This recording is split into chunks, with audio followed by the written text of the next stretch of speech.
Las sirenas en los asentamientos no eran ya advertencias, eran epitafios programados. Las cámaras térmicas marcaban la silueta del cielo como un bisturí, el idioma de la constelación invasora era frío, preciso, burlón. Por semanas habían llegado los mensajes, gestos, sonidos que para ellos eran insultos, para los humanos una amenaza que olía a humo y a derrota. Pero sobre los hangares y los túneles de servicio, bajo techos colapsados y antenas truncas, se tejió una intención distinta, no huir, sino recordar. El comandante Mateo Alvarado se movía entre hombres y mujeres con la calma de quien conoce la cuenta regresiva de cada respiración. Su rostro estaba tallado por campañas anteriores, por noches en que la lluvia parecía más propia de un funeral que de una tempestad. Portaba una foto pegada dentro del panel del viejo tanque de asalto, la imagen de su hijo, con un helado en la mano y una sonrisa que había aprendido a pronunciar en sueños.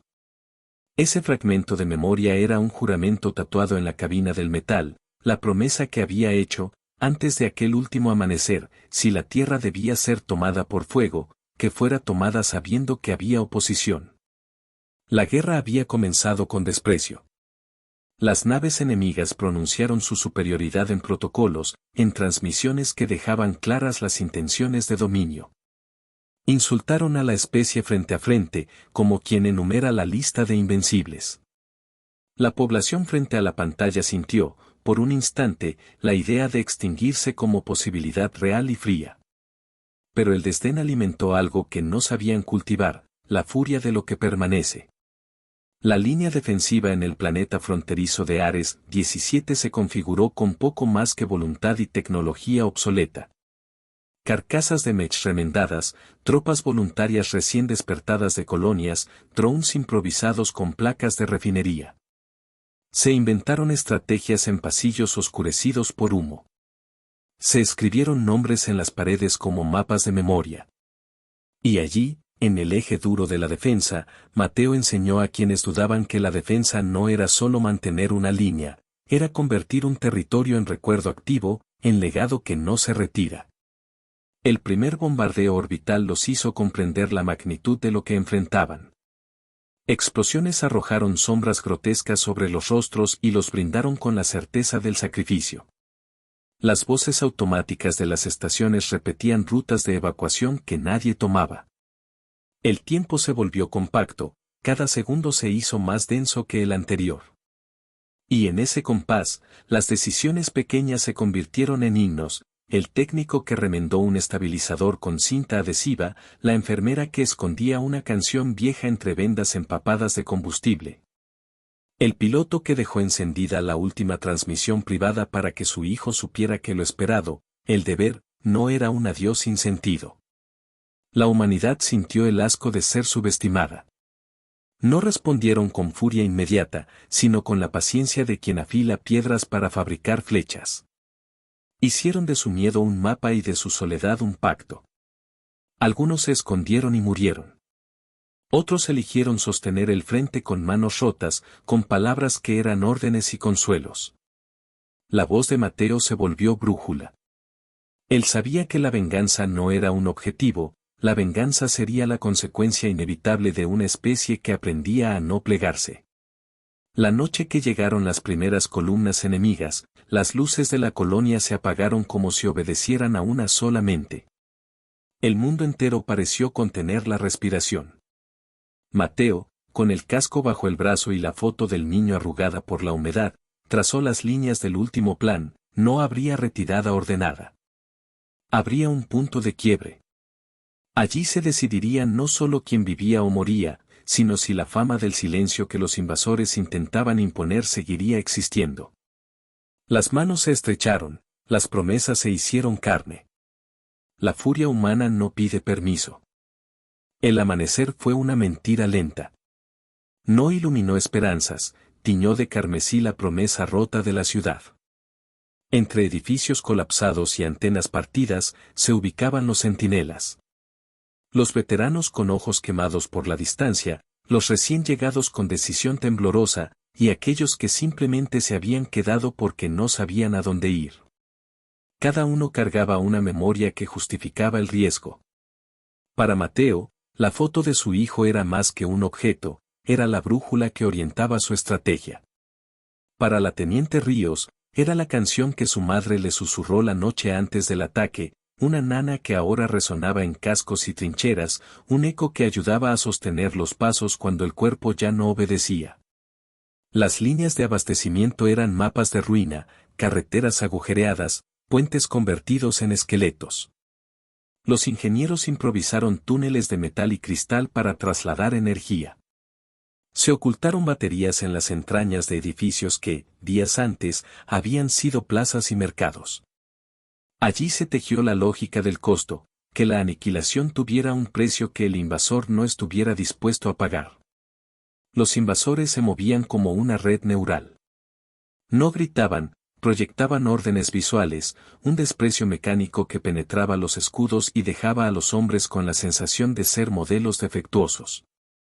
Mateo estudió sus formaciones, si eran máquina, entonces la debilidad residía en su predictibilidad. Le contó a su gente lo que no se contaría en informes oficiales, que incluso las máquinas seguían patrones que podían romperse con ruido. Así nació la estrategia de las sombras, usar lo que parecía inútil, gastar lo que parecía escaso y convertir la desesperación en trampa. En el búnker central, un mapa holográfico mostraba la zona de incursión. Mateo colocó un dedo sobre una mancha. Allí, dijo, se haría el gesto que cambiaría el curso del asedio. No sería un ataque para ganar territorio, explicó, sino uno para cambiar la narrativa. No necesitamos derrotarlos, murmuró a la mesa, solo necesitamos que sepan que luego de humillarnos, el precio será más alto que su sarcasmo. La idea caló como una savia oscura. La táctica se convirtió en un juramento colectivo, si habían insultado a la humanidad respondería con algo que el cosmos no podría ignorar. Se escuchó, de nuevo, la vieja canción antes del ataque, se hizo bandera dentro de cascos y bolsas. Era una cuerda que ataba memoria y afán. Nadie cantó alto, bastó con la cadencia que el viento trasladaba por entre los escombros. Se recordaron nombres perdidos. Se recordaron promesas hechas antes del amanecer, el padre que prometió volver, la pareja que prometió un jardín, el niño que prometió aprender a volar. Esas promesas eran munición. Las fechas de cumpleaños, las recetas, las cartas nunca enviadas, todo se transformó en energía moral. El enemigo avanzó lento, seguro, como quien está acostumbrado a que el mundo se someta. Las naves orbitales dibujaban surcos en la atmósfera y, cada vez que apuntaban, el paisaje respondía con rugidos telurales. Pero cada ataque les quitaba un poco de tiempo de reacción. Las defensas humanas no buscaban destruir flotas enteras, buscaban hacer que cada bombardeo costara pagos imposibles.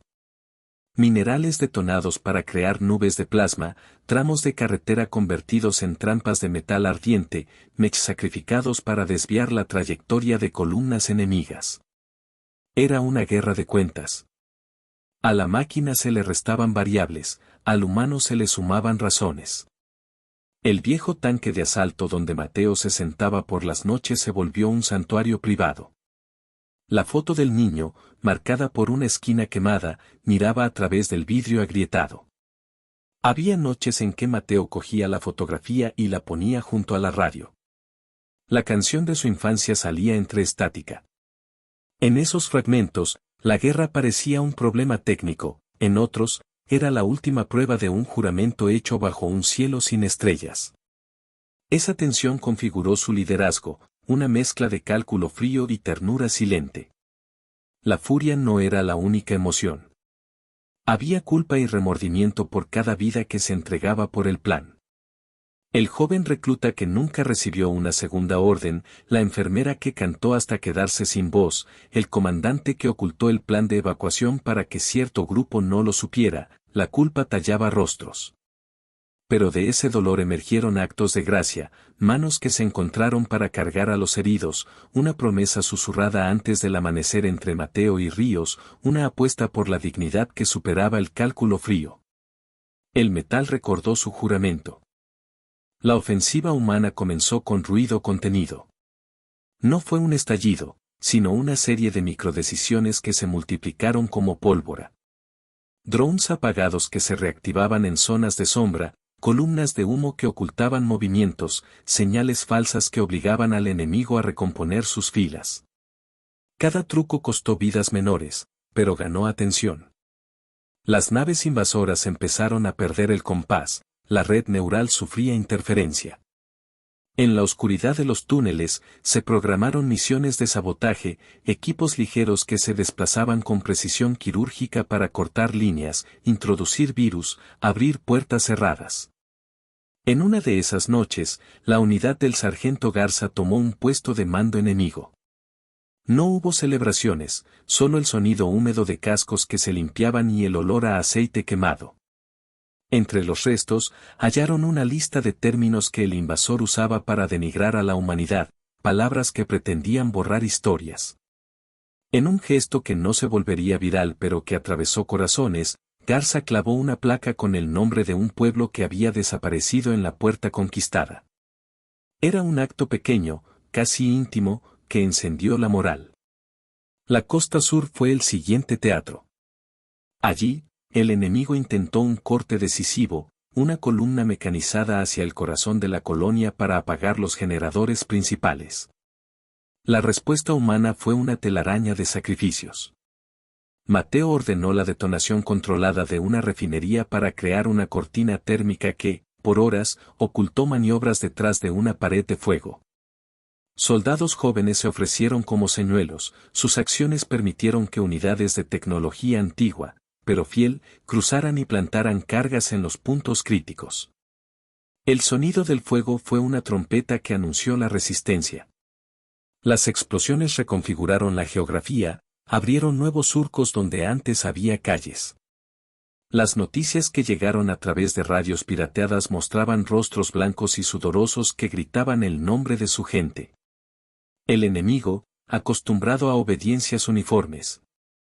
No había previsto que cada humano que caía dejara tras de sí una cadena de miserias y memorias que terminaría empujando a otros a donar su propia carne por el desgaste del adversario. En uno de los asaltos nocturnos, Mateo dirigió desde la cúpula del tanque un movimiento que sería recordado por su precisión y su costo. La trayectoria planificada llevaba a una carga que, al activarse, crearía un falso corredor, el enemigo vería una apertura y concentraría fuerzas, en esa ventana.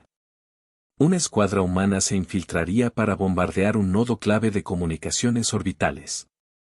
La operación fue correcta hasta el momento en que los cálculos se rompieron por el calor humano, un joven soldado, el chico que siempre llevaba una vieja medalla de su barrio, se quedó para ayudar a un compañero herido. La demora cambió la secuencia. La explosión se activó en un tiempo distinto. El ruido reverberó con bárbaro arte. La victoria llegó manchada. Las comunicaciones enemigas se rompieron, obligándolos a reaccionar con maniobras descoordinadas. Pero para lograrlo, se pagó un precio que acariciaba el alma, pérdidas que se contaban en rostros que ya no volverían a reír.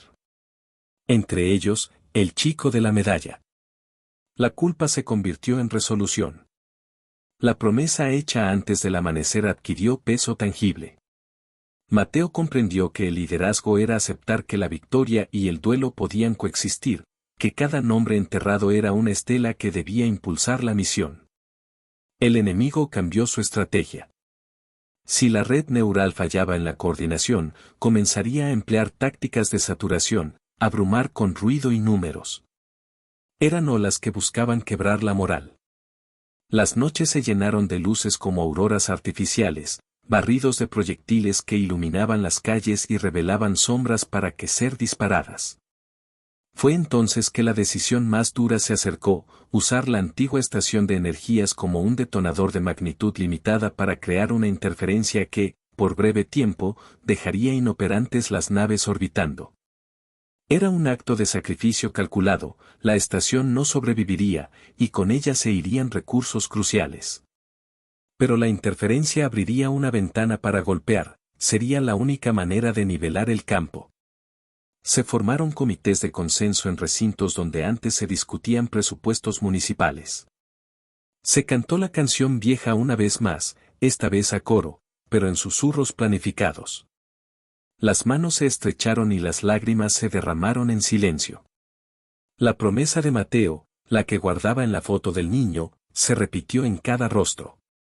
No era la intención de salvar el mundo entero, era el propósito de convertir cada acto en un voto por el mañana. El amanecer sangró, pero no se rindió. La hora del sacrificio fue anunciada por una calma que parecía mentira. Antes de la explosión que apagaría la estación, se hicieron ritos pequeños, arreglos de equipo, últimas cartas no enviadas, promesas susurradas al oído del compañero. Mateo caminó por la línea, tocó cascos, miró la foto en el panel, el niño con el helado. Pensó en la voz que una vez le dijo que los héroes eran tristes porque no sabían bailar. Esa imagen lo ancló. Él sabía que lo que harían no era espectáculo, era una exigencia moral que transformarían en luz para quienes vinieran después. La detonación fue una sinfonía temblorosa. Columnas de energía colapsaron en ondas que vibraron como campanas a través de la atmósfera. Las naves orbitantes bajaron comunicación y sufrieron latigazos de interferencia. Por 15 minutos el cielo quedó sin respuestas, sin enjambres ni orden.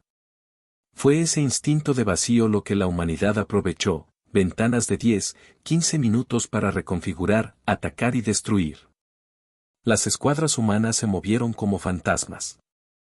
La columna mecanizada que buscaba cortar la costa fue atrapada en una trampa de fuego y acero. Mechs crucificados entre escombros apagaron sus sistemas. Las fuerzas enemigas, ahora forzadas a reaccionar sin una red que les dictara, se volvieron previsibles en su improvisación. Fue un contraste feroz, tropas con programación lineal frente al caos consciente. La carnicería tuvo nombre y memoria. Fue medida pero no fría, cada ataque llevaba rostro humano, no un comando anónimo. En el lugar donde la ofensiva final debía concentrarse, se desató un ballet de destrucción y resistencia. Mateo, desde la cúpula, ordenó la liberación de una serie de cargas que no buscaban solo infraestructura enemiga, sino sus nodos de reabastecimiento. Las columnas de combate enemigas comenzaron a perder cohesión. Comunicaciones que antes eran un coro pasaron a ser soliloquios aislados. En el horizonte, una nave capitana fue alcanzada por una ráfaga de hierro que nadie consideró posible hace meses. Cayó en espiral, un meteorito artificial. La vista provocó silencios contenidos, hubo quienes, en lugar de festejar, recordaron nombres. La victoria ardía en el aire como una llama que quemaba lo que tocaba. Pero el triunfo no llegó sin costo mayor. La estación de energía, sacrificada por interferencia, colapsó en un brillo que pareció comer la mitad del cielo. Las olas de energía liberadas devolvieron a la atmósfera fragmentos de la ciudad. El sonido de la detonación fue tal que muchos creyeron que el planeta entero se había roto en dos. El joven piloto que había esperado volver para ver el rostro de su hermana ya no sería parte de los futuros relatos. La pérdida se contaba en abrazos que no llegaron. En la secuencia final, la línea enemiga trató de reagruparse en torno a una fortaleza mecanizada. Allí se decidió el choque definitivo.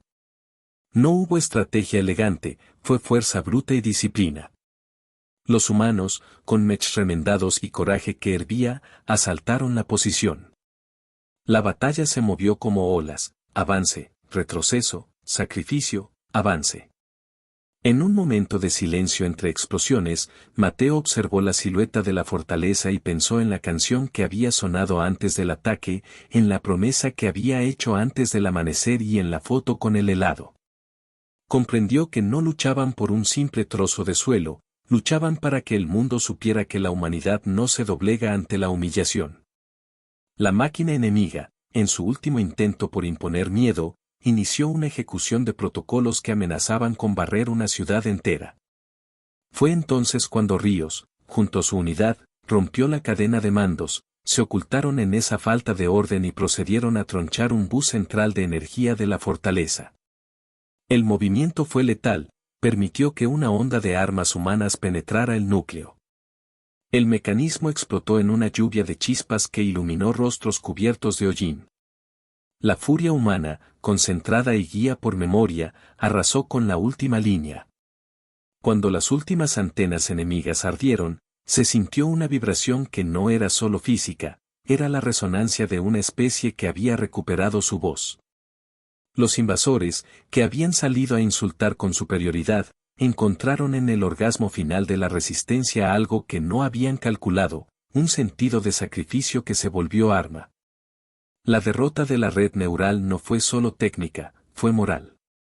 Los humanos no solo ganaron terreno, recuperaron el derecho a existir con dignidad. El amanecer que siguió no fue inmediato. Hubo horas de incertidumbre, hasta días. Pero cuando la ciudad empezó a respirar, las palabras que circularon por transmisiones y viejas radios transformaron la historia, aquella que había querido humillar, ahora era la que callaba. En su silencio, había victoria. En su silencio, una especie entera se hacía escuchar. La furia humana merece memoria. La ciudad quedó con cicatrices que se contaban como lunas en la piel del planeta. Ruinas que antes eran plazas ahora se llenaban de pequeñas ceremonias. A los que regresaban se les pedía que contaran la verdad, nombres y fechas, gestos que no se debían olvidar. Mateo caminó entre esos altares improvisados, la foto en el panel del tanque, ahora más apagada, le habló de un hijo que quizá nunca volvería a columpiar un helado. Siguió siendo un juramento. Había noches en que la canción vieja volvía a oírse, esta vez no para ocultar miedo, sino para recordarlo. El precio fue claro y pesado. Calles enteras no tendrían más historias que el silencio. Pero del silencio se pudo extraer algo que no es piedra, la obligación de la memoria. Se erigieron muros con placas, con nombres que se leían en voces rotas. Se plantaron árboles donde hubo fuego, como si la rama pudiera soportar el peso de las pérdidas. La gente dijo, no olvidaremos. En ese mandato había algo que sobrepasaba el resentimiento, era una promesa por el porvenir. Entre los escombros, surgieron opciones, reconstruir en el mismo lugar o fundar nuevos asentamientos que recordaran la medida del sacrificio. Mateo lideró varias comisiones. No buscó gloria, buscó que los muertos tuvieran un lugar donde ser recordados, que la foto en el panel del tanque no quedara como única prueba de una vida.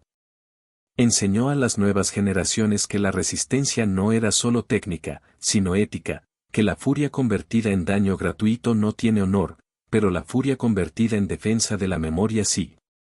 La gente que quedó contaba historias que no aparecían en los reportes oficiales, la enfermera que, en su último acto, cantó la canción hasta morir y con eso calmó a 20 cuerpos. El sargento Garza que plantó una placa en la puerta conquistada, el piloto que envió la última transmisión y la dejó para que su hermana la escuchara, la promesa susurrada entre Mateo y Ríos antes del amanecer. Una promesa que no pedía victoria, sino sentido. Todo eso se convirtió en recetas de conducta, como actuar cuando la máquina insulta tu derecho a existir. El planeta, herido, se curó a su ritmo. Las cicatrices quedaron como mapas de valentía. Las naves enemigas nunca volvieron a diseñar mensajes de desprecio público. Tal vez aprendieron que subestimar a una especie es un error táctico, tal vez no. Lo que quedó, sin embargo, fue evidente, una comunidad que se multiplicó en actos de memoria y solidaridad. La furia humana se templó con compasión. La venganza, en tanto, no fue el objetivo principal, pero sí la consecuencia de una especie que se negó a ser borrada por la arrogancia de otros. La última imagen que circuló por las plazas fue la foto dentro del tanque, el niño con el helado, la esquina quemada. Fue colocada en el memorial central, junto a miles de otras caras. Al lado, alguien dejó un pequeño juguete de metal, oxidado por el fuego. Una voz, no retransmitida en canales oficiales, sino en murmullos entre vecinos, dijo que la promesa que había sostenido el combate no era solo de Mateo, era de todos. El juramento se transformó en pautas para futuros líderes, nunca más aceptar la humillación como previa, nunca ignorar la memoria como motor. En los meses que siguieron, se crearon escuelas que enseñaron tácticas y también canciones. La vieja nana de antes del ataque se convirtió en lección, como la memoria puede sostener un ejército y un hogar al mismo tiempo. Las generaciones siguientes crecieron con ese aroma de ceniza y pan recién horneado, con historias del amanecer que sangró pero que aún así no se rindió. Aprendieron a medir su furia, a convertirla en defensa, a entender que cada persona perdida es un mapa que debe orientar las decisiones futuras. Y mientras la ciudad reparada se llenaba de manos que levantaban paredes nuevas, Mateo se quedó un rato más junto al memorial. Puso la foto del niño con el helado en la base de la placa. Pensó en la canción que había sonado antes del ataque, en la promesa hecha antes del amanecer, en las caras que nunca volverían. Comprendió que la guerra les había dado algo amargo pero esencial, la claridad de que la libertad tendría precio. Que la dignidad, al ser desafiada, obligaba a responder. Y que la especie, una vez humillada, podía despertarse con fuego, con sacrificio, con la decisión de no volver a bajar la mirada. El viento trajo polvo y una nota de paz que nadie se atrevía a llamar definitiva. Las generaciones futuras tendrían que escribir sus propios capítulos. Pero la semilla del recuerdo ya estaba plantada. Y en ese lugar, la humanidad aprendió a levantarse de su propio silencio. Vinieron por un planeta, pero despertaron a una especie.